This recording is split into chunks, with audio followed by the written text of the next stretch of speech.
Back to news. Vaddepalli municipality Congress ఖాతాలో చేరనుంది. కాసేపట్లో CM Revanth Reddy సమక్షంలో వడ్డేపల్లి 8 మంది స్వతంత్ర కౌన్సిలర్లు కాంగ్రెస్ లో చేరనున్నారు.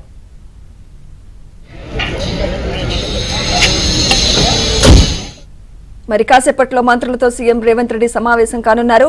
మున్సిపల్ ఎన్నికల ఫలితాలపై సమీక్షించనున్నారు.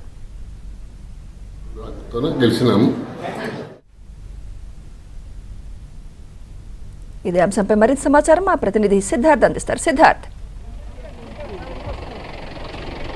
Thank you Sumitra. కాసేపట్లోనే మంత్రులతోని సీఎం రేవంత్ రెడ్డి భేటీ కానున్నారు. మున్సిపల్ ఎన్నికల ఫలితాలపైన సమీక్ష చేయనున్నారు. ఇక ముఖ్యంగా 37 స్థానాలలో హంగ్ ఏర్పడింది. ఈ హంగ్ ఏర్పడినటువంటి చోట కాంగ్రెస్ పార్టీ ఏ విధంగా ముందుకు వెళ్లాలనే అంశానికి సంబంధించి పార్లమెంట్ వారుగా ఇన్ఛార్జిగా ఉన్నటువంటి మంత్రులతోని సీఎం రేవంత్ రెడ్డి మాట్లాడతారు. ప్రస్తుతం సీఎం రేవంత్ రెడ్డి నివాసం వద్ద ఉన్న మంత్రులు ఒక్కొక్కరుగా చేరుకుంటున్నారు. కాసేపట్లోనే సీఎం రేవంత్ రెడ్డి కూడా ఇక్కడికి వస్తారు. కాసేపట్లోనే సమావేశం మొదలుగానుంది. ఇక వడ్డేపల్లి మున్సిపాలిటీ కూడా కాంగ్రెస్ ఖాతాలోకి వచ్చింది. అక్కడ ఉన్నటువంటి స్వతంత్రులను కాంగ్రెస్ పార్టీలో చేర్చుకుంటున్నారు. దీనికి సంబంధించి కాసేపటి క్రితమే వడ్డేపల్లి మున్సిపాలిటీ నుంచి ఎంపీ మల్లు రవి ఆధ్వర్యంలో కొంతమంది స్వతంత్రులు వచ్చి కాంగ్రెస్ పార్టీలో చేరారు. ప్రస్తుతం మల్లు రవి ఉన్నారు. సార్, స్వతంత్రంగా గెలిచినటువంటి వాళ్ళందరినీ అంటే వేరే గుర్తు కాంగ్రెస్ పార్టీపై గెలుపొందినటువంటి వారిని అందరినీ కాంగ్రెస్లోకి లాక్కుంటున్నారని బీఆర్ఎస్ విమర్శిస్తుంది. ఏం చెప్తారు? బీఆర్ఎస్ పార్టీకి ఏం మాట్లాడాలో తెలియక లాక్కుంటున్నారని చెప్తాం. వచ్చి అడగండి.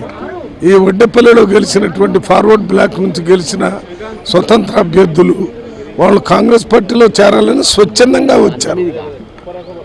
మరి స్వచ్ఛందంగా వచ్చిన వాళ్ళు వాళ్ళ ప్రాంతం అభివృద్ధి కోసం కాంగ్రెస్ పార్టీకి నష్టం జరగకుండా ఉండేటట్టు ఉంటే తప్పనిసరిగా చేర్చుకుంటాం.